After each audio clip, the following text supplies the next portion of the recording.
All righty. Best Conversations podcast. You know the vibes.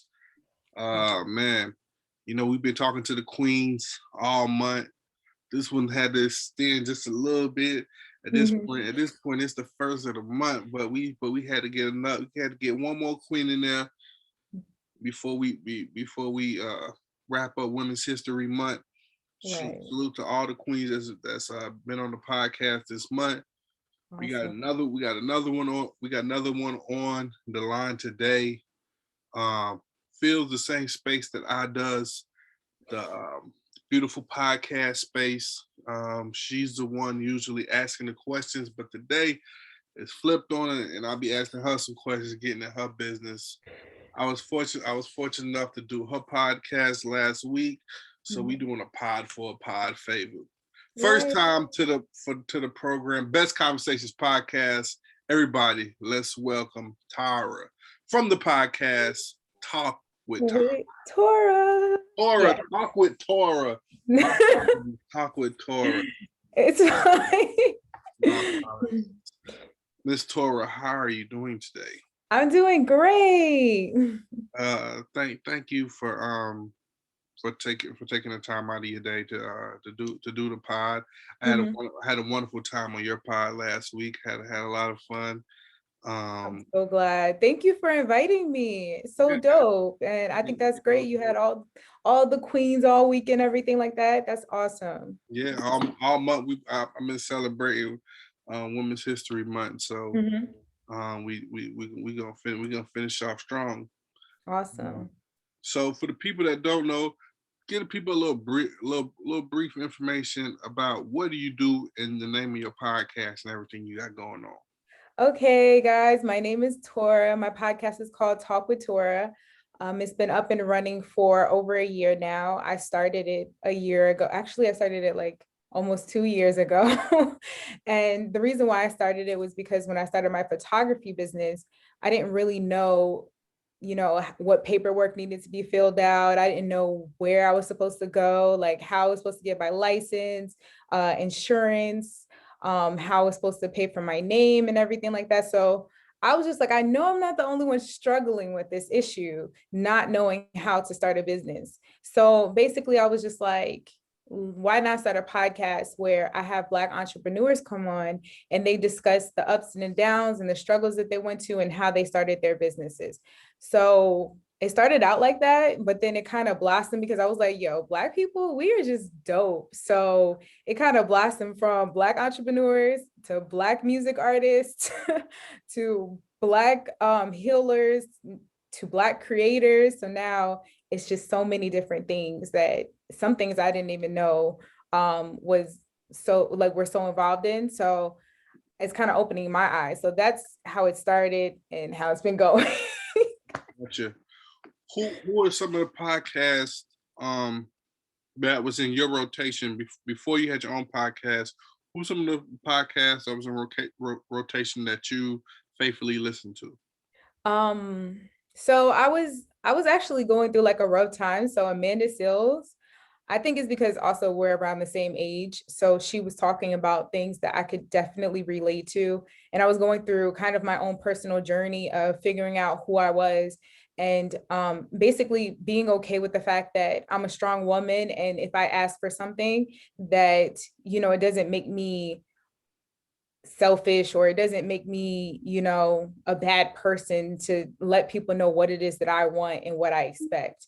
Mm-hmm. And then I was also listening to Mac Wild's, The Guys Next Door. Mm-hmm. So I was listening to the two of their podcasts. So it kind of gave me like heartfelt moments with Amanda Seals. And then it was more like funny, relaxing conversations with the guys next door, like listening to their conversations and their point of view on certain subjects going on in the world. Okay. Just them two, any more? Well, at the time, yeah.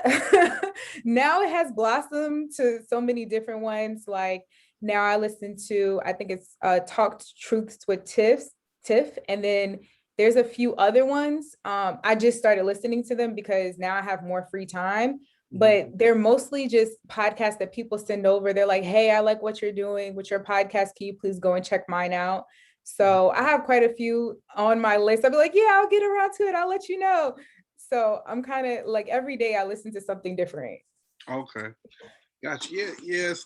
The the podcast game is crazy with the with Instagram, the algorithm, but with Yeah. like every day, like you just swiping it, and then somebody is sponsored, like, which is dope. I love to see, young Black creators and doing pods, Right. but you know, like you said, you just gotta find time to Yeah. But salute to the the people that listen to our podcast faithfully, Right. and yeah. So let's go back in a Okay. second, and then we're gonna go Rewind it. Rewind. and then we're gonna bring it current. You know, best conversations, man. We love the journey. Mhm. I enjoy hearing people's journeys on how they got to where they got, and the road it took for them to get to where they got to. Right. Um, so you're originally from New York, Yes. all Yep. right? What part of New York? So people who live in the city would call it upstate New York. I'm from Rockland County, a Okay, small town called Spring Valley, New York. It's close to the Palisades Mall, which most people know the Palisades Mall. I think it's like maybe 10 to 15 minutes away from the Palisades Mall.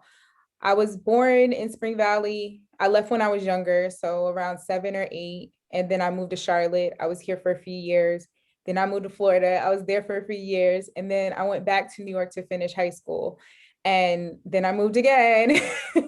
Then I made my way back to New York. So I kind of always find my way back going home. But like now it's kind of like, all right, I visit.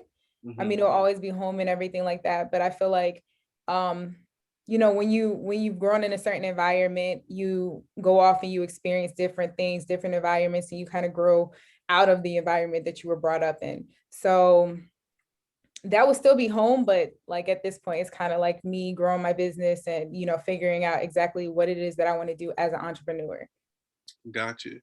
Um, as a little girl, young girl, what on TV or what was the posters on the wall?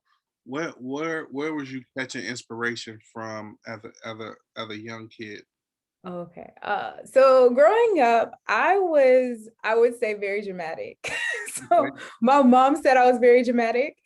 I hmm was very didn't know how to, believe it or not, but I was a quiet child, especially in school. I wasn't very good at expressing my emotions. So I would always write poetry. So I would write poetry, and growing up, Eminem was like one of the rappers I listened to because I'm like, yeah, yeah, oh, I feel the anger in his song, like I feel it. So I listened to Eminem, and then of course like Beyonce and whatnot. Like my music genre was very, very, I'm gonna say unique because it always went with how I was feeling. And like I listened to Pink and Avril Lavigne, and I also loved reading poetry. So there was like these books back in the day called Chicken Noodle Soup for the Teenage Soul. And hmm it had like different authors in there from all over where they would just write, you can submit your piece of work, and they would put a large book together of poetry.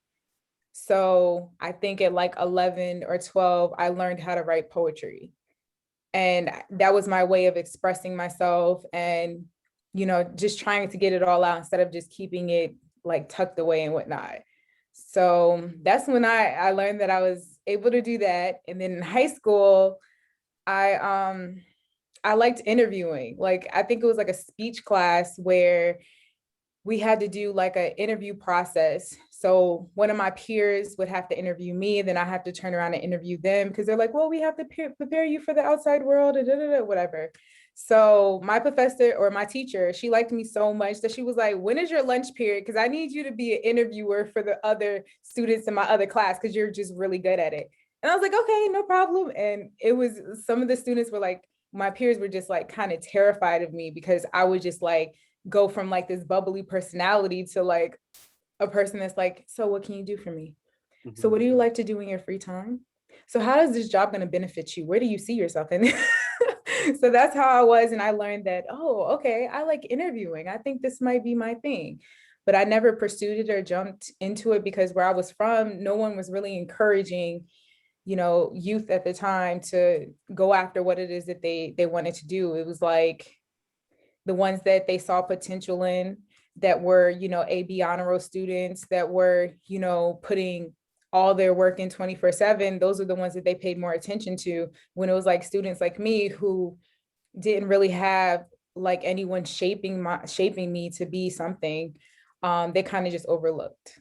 Yeah, yeah, absolutely. I definitely know how it feels to kind of feel overlooked, Mm. and yeah, I definitely know how that is. So, did you go off to college or? Yeah, so I started once I came back to New York. The last time I came back to New York, because I spent a year in South Carolina and then I came back. It was around 2012 or so, because I was out in the corporate world. I was working, I had a really good job. And then I think it was something that my boss said, like I was making really good money. And so I was living with my mom because, living in New York by yourself is extremely expensive. Right, So I right. was just giving my mom rent money and I was just working full time. I had a 9 to 5. And I was in the process of getting a promotion and everything. And then my boss said to me, he was like, "This isn't a job, this is a career." And so I was like, "Is this what I want to do for the rest of my life?" Right, right, right, right, right. I'm like, I'm in my early 20s. This money is good, but like, I don't think I want to do this for the rest of my life. So that's when I decided, okay, let me go to college. So I attended Berkeley College in White Plains, New York, Hmm. and I received my associate's degree from there. So I went to school for fashion marketing and management. Okay. So after that, I was just like, okay, what next? And it was actually a professor that kind of pushed me. And she was just like, your writing is amazing. You really, really should do something in writing. So she didn't give me any real direction to that, but like she really helped me to improve my writing. But I didn't know, how to like, okay, maybe I should go after being a creative writer or something. Like I didn't know that. So to me, it was like, okay, writing, I associated that with journalism. So Hmm. then I found a journalism school here in Charlotte and I attended that. And I was just like, yeah, journalism is not for me. How do you know journalism wasn't for you? Because you're a great interviewer, um, and I would think journalism would be quite natural for you.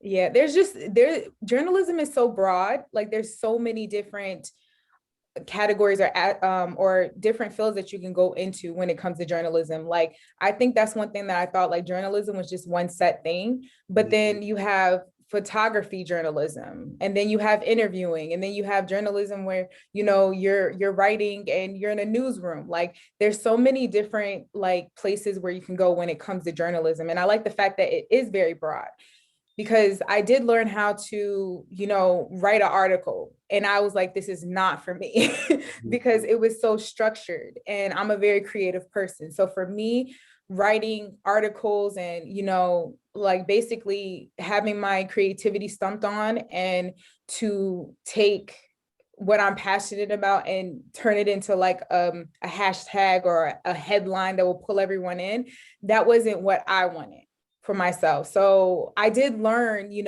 I learned videography, I learned photography, and these were things that I really, really enjoyed. These are the things that kept me grounded and that kept me sane, because I loved taking pictures. I Mhm. loved editing footage. And then I learned how to, how to set up the equipment for interviews. So I did a few interviews here and there, but I still wasn't told how to start a podcast. Right. Hold on 1 second. My Okay, alarm no went off. problem. Mm-hmm.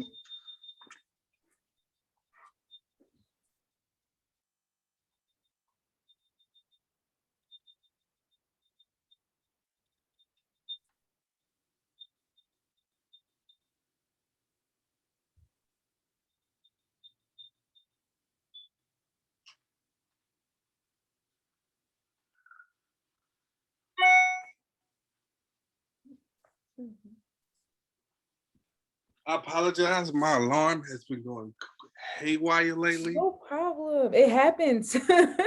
Like I have to really get that fixed.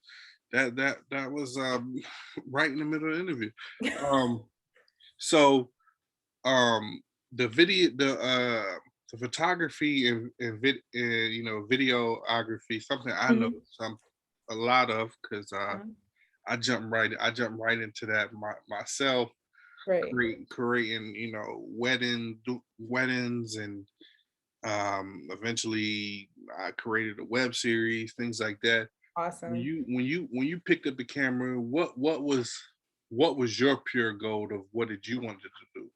Oh man, I don't think I really had a goal at that point. Like when I was assigned a project, Hmm. I would just do the project. Hmm.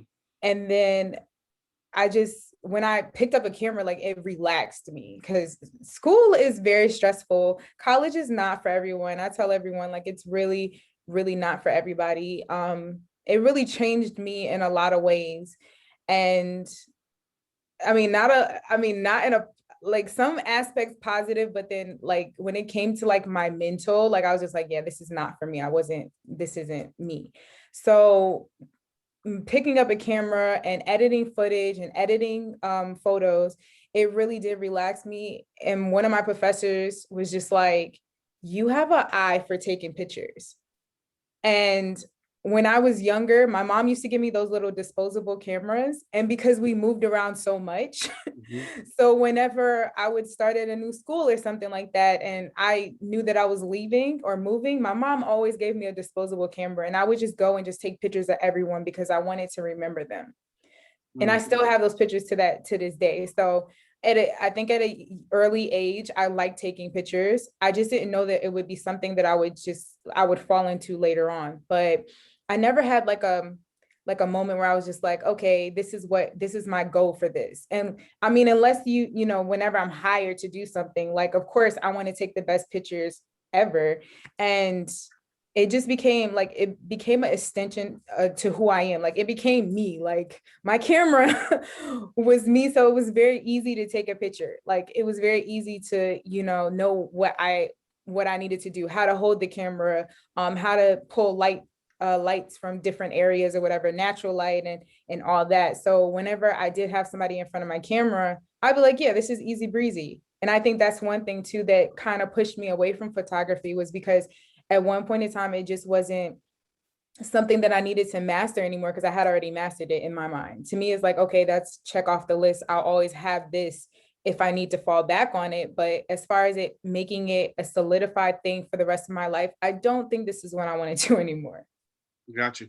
What was your first camera? My first camera was a Canon T6 Rebel. T. Damn, you Yeah. started off with the T6. Yeah. I started with the T2i. T2i. T2i. Mhm. Yeah. Yeah, I love those cannons, man. Yeah, they're really good. My professors, they came in with oh my gosh, their cameras, I didn't even want to hold them, Mhm. especially when they told us how much they cost. I was like, yeah, I don't want to hold this. You're telling me you just spent like $1,500 on a camera and you want me to take a picture with it? I don't know about that. So yeah, it took amazing pictures though, but I was just like, oh my God, that's way more than my rent. Yeah, yeah, it's crazy. It's crazy. Some of those cameras. Mhm. Um, did did you ever have maybe ideas of like doing like movie shorts, Oh, things like that? yes. I do. I actually have some future goals when it comes to that. I do want to create a few movies and whatnot. Well, not movies, like short little clips. Like when I was in school, I had to create, I think I have like a few movies where it was like one had to be like a silent movie. And Hmm. I did it based off of my niece and nephew, and I took them out for the day. We went to the park. We went to like this little museum, and I wanted to capture them because they had the love-hate relationship. Like one minute they will just be the best of friends, and the next minute they're just fighting each other. Right. So and it actually, I caught it on camera and it was just like perfect. So I did that. I think it was like maybe 2 or 3 minutes long. Hmm. And then I did another film where I actually two films. So it was like two little short films. I think both of them was like 2 or 3 minutes long, where I basically like I had to figure out, or I had to like put together something that empowered me or whatever. So I did something called Beautiful Black Queen. And I asked my niece to do it for me. Like she was the person that was in it. So I was just like recording her and these different movements and whatnot. And I didn't even have the poem written up for it. Like I just went and I was recording her. And then I just put the pieces together, like the video footage together, and then I just came up with a poem and threw myself in the back, like the voice in the background or over it. And yeah, that was one of my projects. And then I did the same thing with another one where it was like a guy that I was friends with at the time. We went on a hike, and I was just recording him walking or whatever, and I was getting different angles of him and everything. And then I wrote a poem to that. I put some instrumental Really cool. behind it. Huh? It sounds really cool. Yeah, I can send some of it to you, but it was just like that's when I realized, like, oh my gosh, I love this. This is so much fun. Mm-hmm. I was like, I love creating little videos. I don't know if I could, I don't know about a whole movie. I don't know, like right now, I don't have the time for a whole movie, but maybe one day I would like to do something like that. Um, but that would be, yeah, something down way, way down the line. But I loved creating like little movies like that, 2-3 minutes long. Did you ever like watch like Issa Rae's like early work on YouTube? Like Yes, I did. I don't know why I knew that, but I could definitely catch that vibe. you Everybody says that. It's crazy. Everyone's like, you give off like Issa Rae vibes for some reason. Like you remind me of Issa Rae. I'm like, what? And it's crazy because when I started to watch Insecure, it was so many similarities there. And I'm like, oh, it's the Capricorn thing because she's a Capricorn. I'm a Capricorn. I'm like, I think it's just our personalities. But I worked with kids, and I was trying to find myself. And then when I hit 30, I was just like, what? This is 30. Like I went through all the transformations that she went through. And then the stuff that she did do, I was just like, wow, to see where she started out and to see how she progressed over time. It's a beautiful thing. And I love it. Yeah, absolutely. Uh, she was some of my inspirations. Watching her web series, Mm-hmm. Awkward Black Girl. Yes. It definitely made me want to create a web series. Mm-hmm. Um, yeah, Issa is so amazing, especially for us young Black creators. Right. She's such a dope person, and I get those type of vibes from you too. So I knew Oh, I, thank you. I knew some I bet she used to watch that because that was such dopeness back then. Mm-hmm. I Um, just I just started, I'm not gonna lie, I just started to watch it because I didn't even know about it, back then when she started it. mhm, So I started to watch it maybe last year or so. mhm. And I picked it up and I was just like, oh my gosh, because I was watching an interview of her and she was talking about how it started out. She's like, yeah, Insecure started from a web series that I started. I was like, what, really?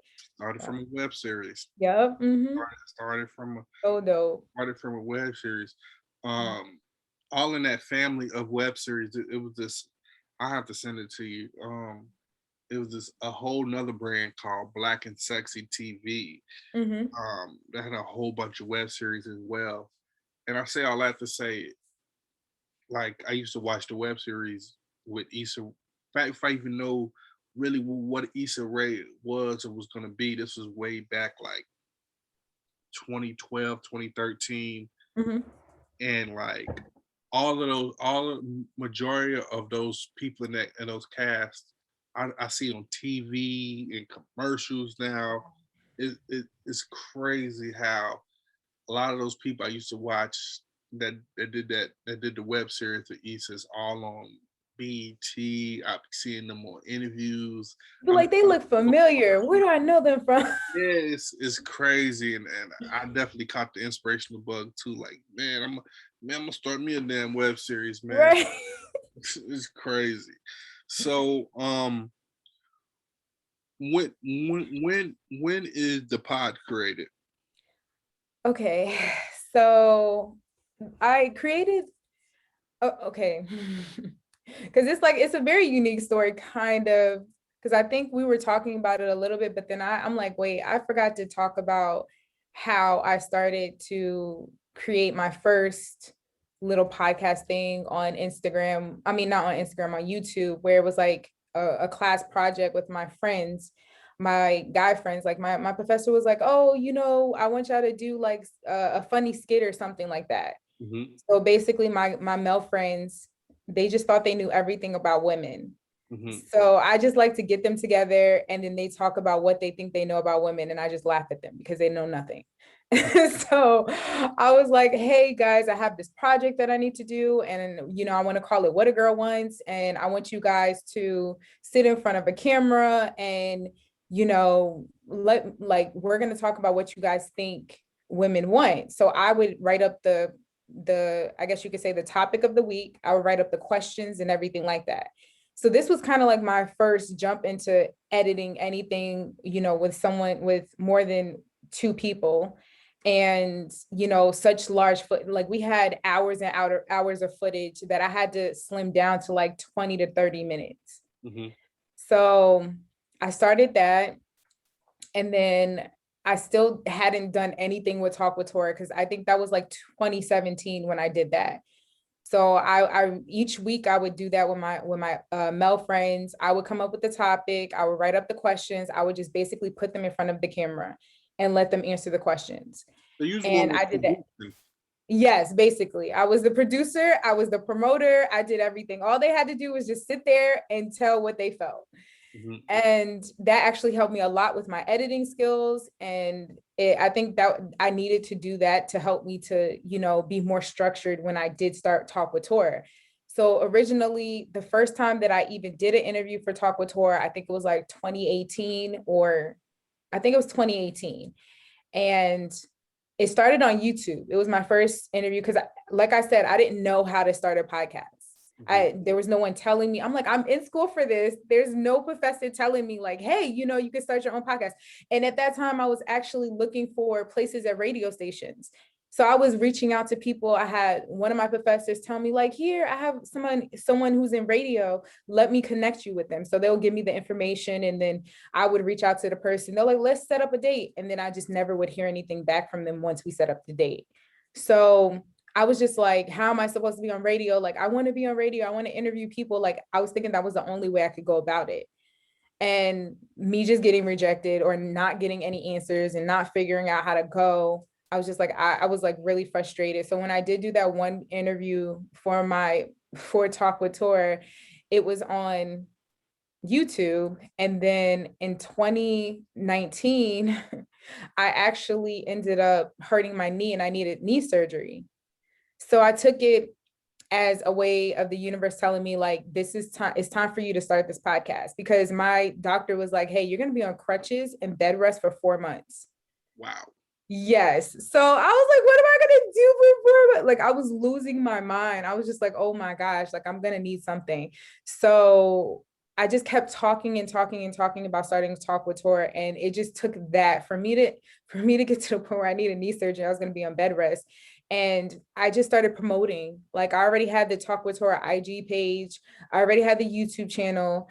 And then I had heard, because, at that time when I told you I was listening to Amanda Sills and Mac Wiles, Mac had said that the way that he started his podcast was through anchoring. He had the little promotion in between every 30 minutes or whatever. So I was like, that sounds really cool. He said it's free. So let me check it out. So I had already set that up.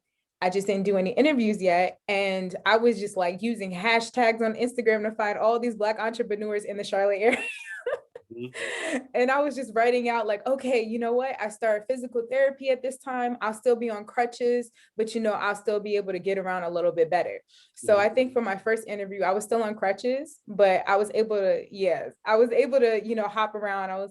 So me and the person had never met. Her name was Cassie, and she was just like, yeah, of course. Like, I just like the interviewees that I got the first few months of Talk with Tora were absolutely amazing. I only knew one of them out of all of them that I interviewed. They were all so willing to, come and sit down with me, even though it looked like my Instagram page was fake because I didn't have any interviews up there. except for like that one that I did on YouTube. Mhm. And it was just promotion, like, hey, book your interview with Talk with Tora now. So that's how that got started. And then it just kept going and going and going. Wow. Wow. So how'd you hurt your knee? A long time ago, I heard it like I kind of, I don't know, I guess I twisted it the wrong way. Mhm. And it was in high school. And then I had surgery on it, I think in like 2012.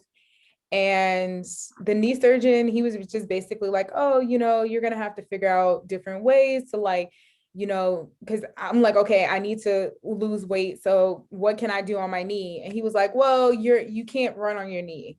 Like you'll never be able to run on your knee again. So I was like, wait, what? Yeah. So basically he just did like a miniature fix on my knee. But Mhm. then when I came down here, um, I went hiking. I was doing a lot of activity and I ended up like ripping my meniscus and flipping it again. Like it like ripped and flipped. I don't even know how that was possible.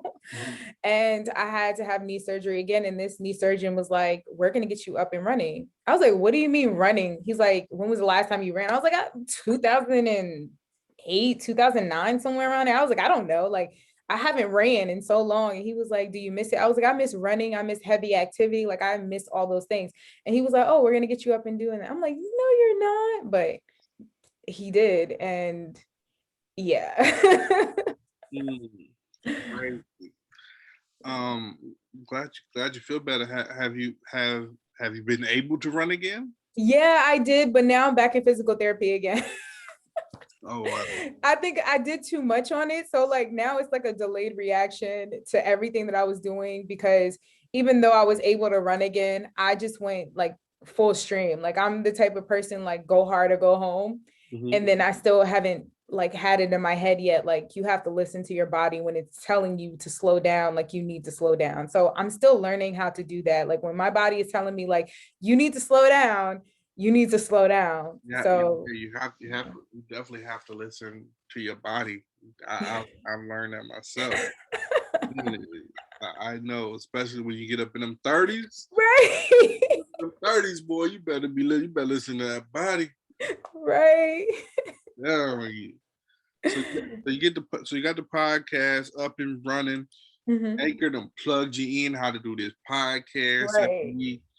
When do you find your rhythm and your consistency and all that? When do you feel really good about this about the pod? I'm going to say this last 2 months is probably where I found my consistency because even though my podcast has been up and going for a year, I had to in 2019, like with the midst of like me hurting my knee, I also found out that I was suffering from depression and I had anxiety. So learning about, like learning that you can't fix those type of things, like, it's like, oh yeah, I can fix this. I don't need to go and talk to a therapist. I don't need any medication or anything like that. Like I think that was like the hardest thing for me, realizing that there's something wrong and I don't know what's wrong and I don't know how to fix it. Like, and if I did fix it, it would just be for a short amount of time and then I'll go back to feeling the way that I did. So Mhm. learning that the difference between being sad and being depressed is like two different things. And I felt so defeated. So like even though my podcast was, it was still up and going, it was just like kind of hard for me to, really, really be consistent with it. So with everything going on, with the protests and police brutality and everything and all that, like that was also weighing on me because I'm sitting here trying to get my mental health in order. And I'm sitting here and I'm like worried about what's going on in the world and worrying about if I'm doing a big enough part and what can I do to fix it. Like it was just so much. And I'm like, I'm having this internal battle with myself. Like, how do I do this? And I just felt embarrassed and defeated. And it was a lot. So I think this year has been consistent for me. And this is where I found my rhythm the most. And I think it's because I worked a lot on, finding myself and being happier with the person that I am and learning that, people are human. We all make mistakes. Yeah, absolutely. As we speak, you was touch on a couple of things I want to touch on. But as we speak, we're currently going through the George Floyd Yes. trial. Mhm. Um, what was your first reactions first time you seen that video? Because there's a few people from my town that's their family member. Mm-hmm. So it kind of just like, it kind of hit me like, this is closer than you think. Yes, like those, everything that, it's like a different feeling when you actually, like, you're like, wow, the person, like this person's family is just like in the same, they live in the same town as me, like we have this mutual friends and everything, like, so it's just like, this is really sad. Like, I mean, all the stuff that's going on is really sad, but it just hit me a little bit differently, because it was just like, wow. And to watch that video, it was like, I literally was in tears. Like, I was in tears for days because of that. And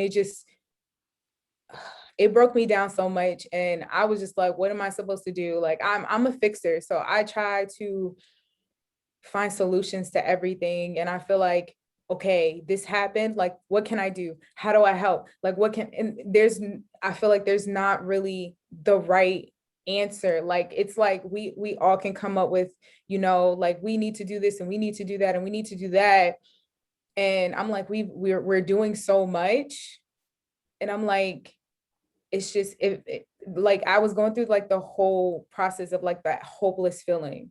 And I had to actually do a podcast episode to express how to keep your mind in check when it comes to things like that. Because if you continue, like, I couldn't watch it over and over again. I can't watch stuff like that over and over, because like it really just, it's just sad. Like, I can't find the words. It's sad. Yeah, it's tough. I mean, even I was watching the trial. I was watching clips of the trial. And, Oh man. I mean, The witness, he touched my heart. And to when he cried and he broke down and he was just in there like, you need a minute, and he was like, yes. And the way he cried, and I just felt it, because I'm just like, I don't even know how I would react in a situation like that. Like, it makes you feel absolutely hopeless. So I'm like, if I feel hopeless and I wasn't there, imagine how this person is feeling. Like, they probably feel devastated. Like, they probably just don't know how to say anything. Like, they can't find the words to say it. So wow. Let's talk about mental health real fast. And therapy. mhm, Um, when I was young, I used to see a therapist and all that, and mhm, depression is definitely a real thing. And I, I think, I think we all suffer from depression, even if the greater we think somebody's life is or whatever. I think we all have our dark moments in our life. I think that's just um, I think it's normal. I think I don't know. Maybe I'm just speaking for I don't know. But I just think mhm. we all getting our little dark places. Right. Yeah, I had to learn that there was different levels of depression.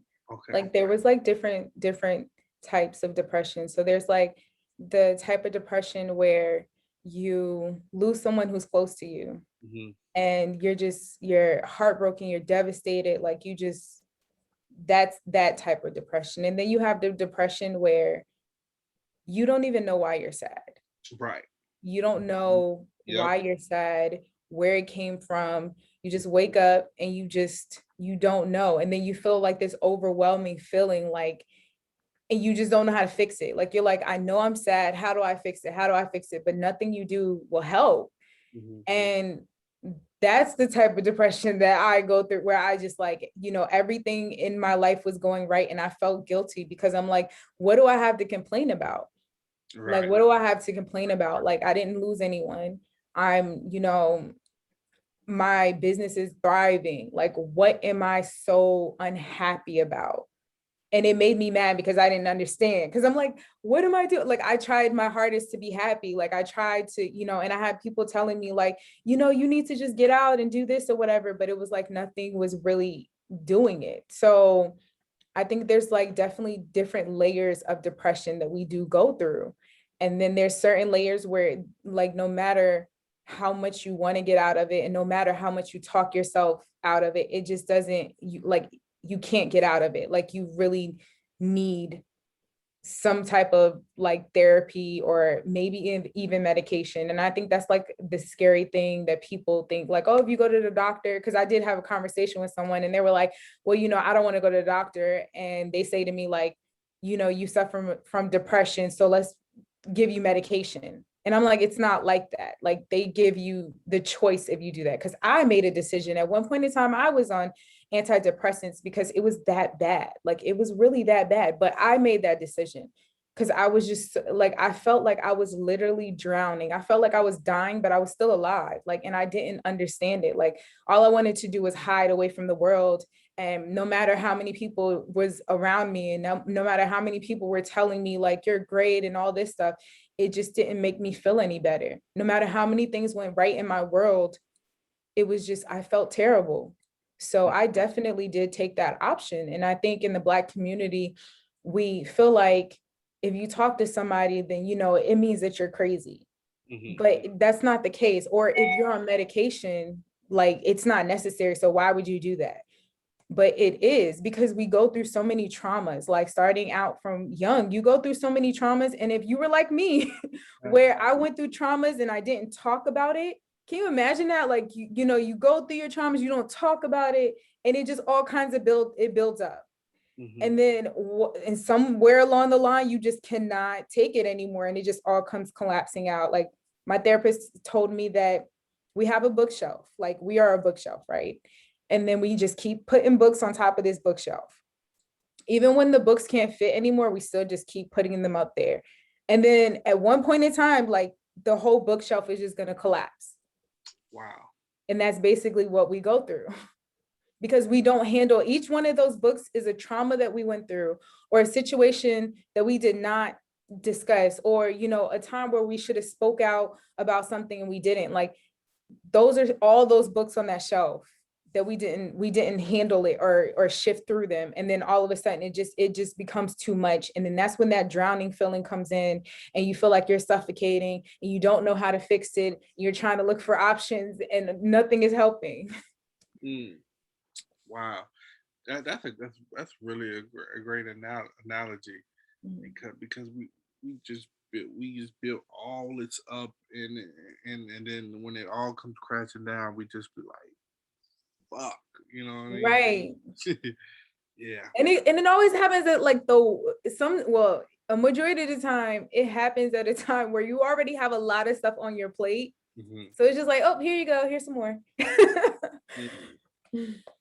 So do you believe in love and soulmate, and and all that type of stuff? All the gushy stuff. Gushy stuff. I do believe in, I mean, of course, I do believe in love. I think soulmate, I think a soulmate, growing up, I think I used to think a soulmate is like, that's your soulmate, that's who you're supposed to be with. But I think when it comes to soulmate, like, your soulmate can be a friend that you have, like, because y'all are just so in sync, you have great connection and everything like that. I think that's my definition of a soulmate. Have I, like, I think I've had like a connection like that with someone, but we just are not, I guess we just don't work. But when it comes to like us being, like, as far as like emotional connection and things like that, I think that is what a soulmate is. Someone who you can be yourself with, someone who you can connect with, someone who, like, they love you no matter what, good, bad, ugly, all that stuff. Like, they still see you as the person that they know that you are. Like they don't look at you like, oh, she had a bad day. Like, why is she reacting like that? And they don't get scared off, or they be like, wow, that's a different side of her. Like, ew, I don't like it. So I feel like I do believe in soulmates and everything. And love, definitely. Because I didn't get the proper love that, like that I was supposed to get growing up. I did have someone show me that type of love that I knew that I deserved, and that in the way that I wanted to be loved. So that person loved me, and in return, I loved them just as hard. So because neither one of us was getting it from where we were supposed to be getting it from, we gave that to each other. So I definitely know how to love. I definitely know what I deserve. And I think that's very important in this world, especially with the way that things are now, where it's just like people don't put in the work to get there. Like, it's just like, oh, okay, I like you. Like, you're beautiful. Like, I want to do like, yeah, please don't put me, you're the girl next door. Please don't put me on a high pedestal because you're gonna be sadly disappointed. Right. You say you didn't get the love you were supposed to growing up. Are you talking about your parents? Yes, my parents, in my friendships, Mm-hmm. it was just very, my mom worked, Mm-hmm. she worked, and she was a single parent. So she kind of was just like, you gotta learn these things yourself. So it's kind of me teaching myself everything. Like, she had little moments when she did do that, but she was working, she was providing, she gave me everything that I needed except for that love and affection. But it wasn't her fault because she never got that. Right, Like, right, yeah. It's a generation of trauma. Yeah, yeah. I definitely know. Um, I definitely know because my Mhm. parents was the same way. It was never that like the last 10 minutes of the sitcom, it gets all gushy and Right. you sit down and have the talk and they put the nice little music on. Like households, that shit won't like that at all. It never happened. It was It never. was like, it was really like the memes that you see, oh, you crying? I give you something to cry about. What you crying for? Get that done. You better have that done. So you didn't do it. Was never like, so I knew, I knew that I had love in me, but it just takes the right person, or it took the right person to bring that out of me, because they understand, I think that's the thing where you have to learn someone, and no one's willing to learn each other anymore. It's just like, oh, okay, you know what, the package deal on Instagram looks great to me, so we're going to be in it together. Like, I want you, but I'm like, but y'all don't know what comes with that. Like, what people show, especially me, I'm a private person. I try to be as open as possible on social media, but I prefer that certain things should not, like, to me, my certain things that happen in my life shouldn't be on social media like that. So like my relationships and things like that, I just prefer to keep that to myself. But I I just don't know. People just look at it, especially guys, and they're just like, you're the girl next door. And I'm like, please don't do that. I hate when people do that, because I'm like, I am human. Like, I have days where I am not in the mood, where I don't feel like talking, where, it's just rough for me. Like, I just don't have it in me sometimes. Like, I'd be like, no, please don't do that. Cause they're like, you're so bubbly and you're cheerful and you make great conversation. And I'm like, yeah, but I'm not always like that. So do you think that you would like me if you saw a different side of me? Do you think that you could handle the times where if I don't feel like talking, like, how would you feel about that? Do you think that you'll be strong enough to be like, I know she loves me, she's just having a hard day? Like, it's a lot. So I think that, we just don't learn each other anymore. Yeah. Gotcha. My ramblings. What are the best? What was some of the best resources that you got um when you started your podcast? Ooh, the best resources. I don't think that my interviewees understand what they did for me, as far as figuring out exactly what I wanted to do with my podcast. Like, there was a time where I wanted to just interview celebrities or whatever. And I'm not saying, that's a bad thing or anything like that, but the more that I learned about myself, the more I found out where I wanted to be and where I was the most comfortable at, and, you know, what needed to be spotlighted.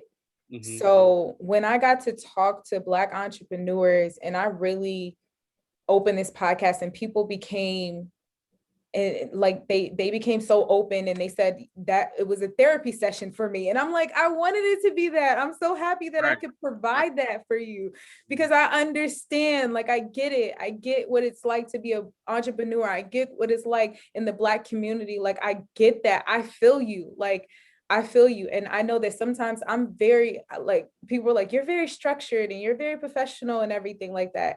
And I told you last week. yes. so so to me, I'm just like, I want to make sure that, you know, I let people know that, listen, I really do care about what it is that you're going through, and, you know, how your health is and where your mental is at. And if I can help in any type of way, I want to do that, because I want to show you that you can get through it. Like, I know it's hard, but you can get through it. So they helped me to find myself. Like, my my interviewees that have came on the Talk with Tora podcast, they're sitting here thinking that they're having a therapy session and they're releasing, but at the same time, they're helping me to figure out who I am and what it is that I want to do, and how I can help to promote them and to continue Talk with Tora as a podcast for people to come on and feel comfortable. What's one of the things that you wish you would have known in the beginning that you know now from doing the pod? I wish I would have known about how to start a podcast. Even before I started my photography business in 2017, I wish I would have known that I was able to create a podcast, because I think that I still would be doing it. Like, it would have started at 2016, 2017, and I would still be continuing my podcast. And I wish I would have known about Riverside too, which is another platform where it's like this, it's virtual, and then it also records your podcast episodes. So I wish that I would have known about those two things ahead of time, because I feel like I would have had my goals accomplished by now, what I want from my podcast. Like, the growth of my podcast would have been a huger. So Got you. Just tell the people where can they find the podcast? You about to go into a brand new season. yes, brand new season of the pod. Just tell the people where they can find the podcast and what you got coming up in your new season of your podcast. Yes. So far I have merch that's coming out next week. Even though I'm on a break from my Talk with Tora podcast, I still will be doing interviews on my YouTube channel. So before COVID started, I was recording the interviews that I was having in person.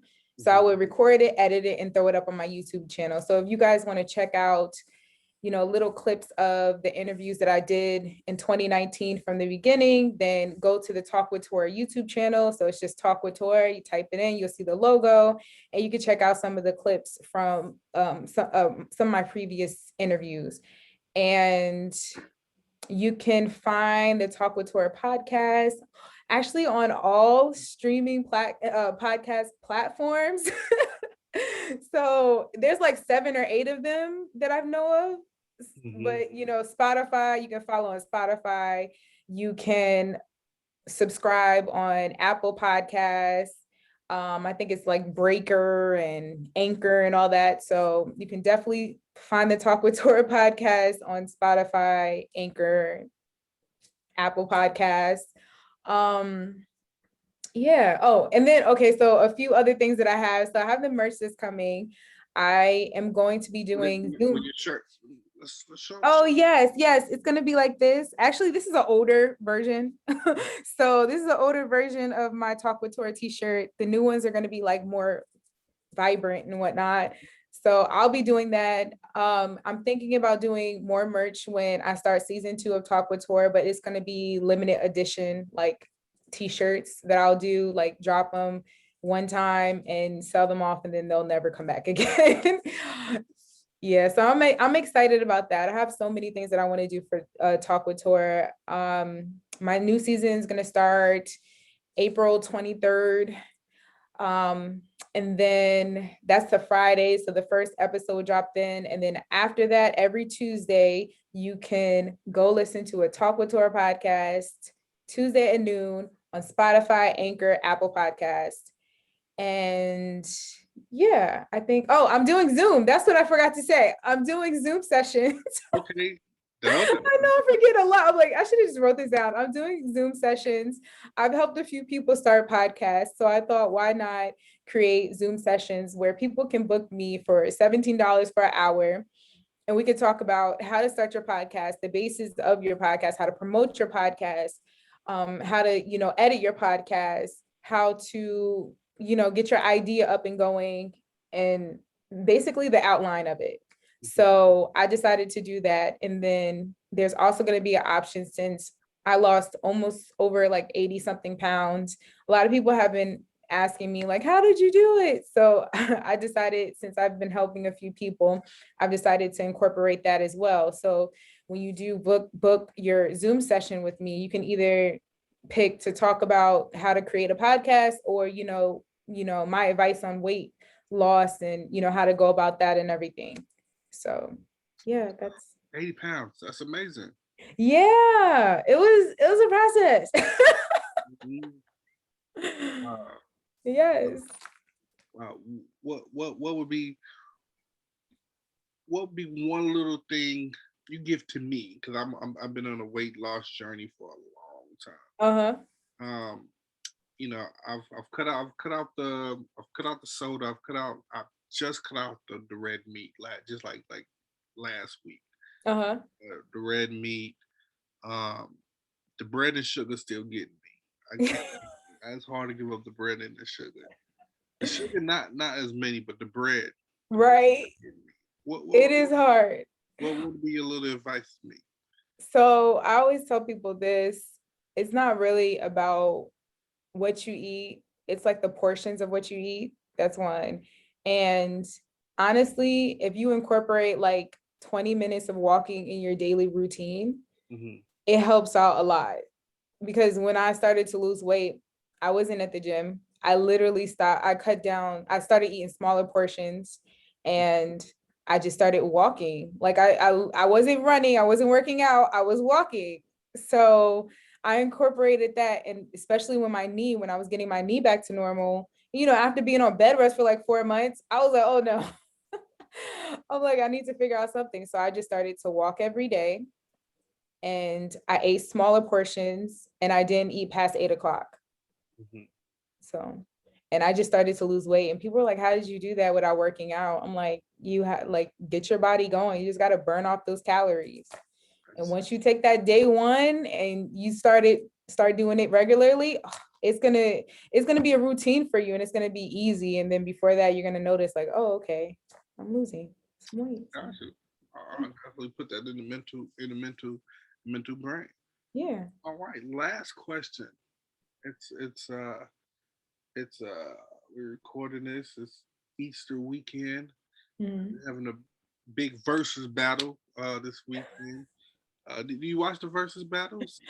No, I didn't. Well, I do watch them, but yes. Okay. So the question is a versus battle that's coming up. Question is Earth, Wind, and Fire or Osley Brothers? Who you like in a versus battle?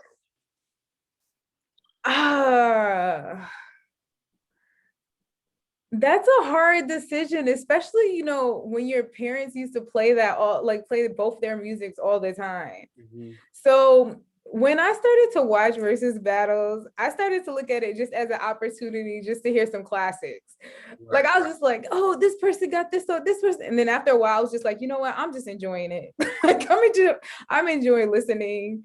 and hearing all of these classics and people just getting together and just vibing out off of music, because that definitely is like a happy place. So Okay. yeah. I'll take your no answer. We're just gonna enjoy the vibes. Yeah. We're gonna enjoy the vibes. All right, Tor. Tell them where they can find you on social media, or what's your social media handle? How can the people find you? Yeah, so you can follow me on the Talk with Tora IG page, which is just all together Talk with Tora, or you can follow my personal page. It's private at this moment, but if you send me a request, I'll definitely accept. It's Impulsively Creative, all one word. So it's Impulsively Creative. You'll see my little profile picture and everything like that. And you could just send me a request and I'll follow back. And then on Facebook, you can find me at Latora Johnson, which is Latora. I have Twitter accounts. I don't use it. Like, Right. I literally try. I try to be on social media as much as possible. I've been a little better with it. Like I really have been a little better. But yeah, social media is something else. But yeah. All right. Thank you so much for taking the time. Thank you for having me on your podcast as well. Yes, check them out on the 26th. It's dropping on the 26th at noon on the Talk with Tora podcast. Talk with Tora podcast, Yes. Villa TV, Best Conversations. Yes. Catch me on her podcast. Doing talking about everything I got going on as well. Right. Um, thank you again for being on the pod. I wish you nothing but peace, blessings, and I definitely, when I say peace, I mean that in the most beautiful way. Continue to work on the mental. Continue to find your happiness and your peace and your inner peace in your everyday to day life. So I wish nothing but the best for you. Thank you. Thank you for this opportunity. I really enjoyed talking to you. You're awesome and you need to continue what you're doing because you're bomb. So Thank thank you. you. All right, so it was another edition of Best Conversations podcast, man. I hope everybody have a blessed Easter weekend. Um, can continue everybody, to work on their mental and Mhm. finding peace and happiness and everything you're doing. All right, so we end this the way we end this every week. Um, Keep God first, and I promise everything will work itself out. Tora, Yes. thank you so much. Thank you. All right, Best Conversations podcast. We out.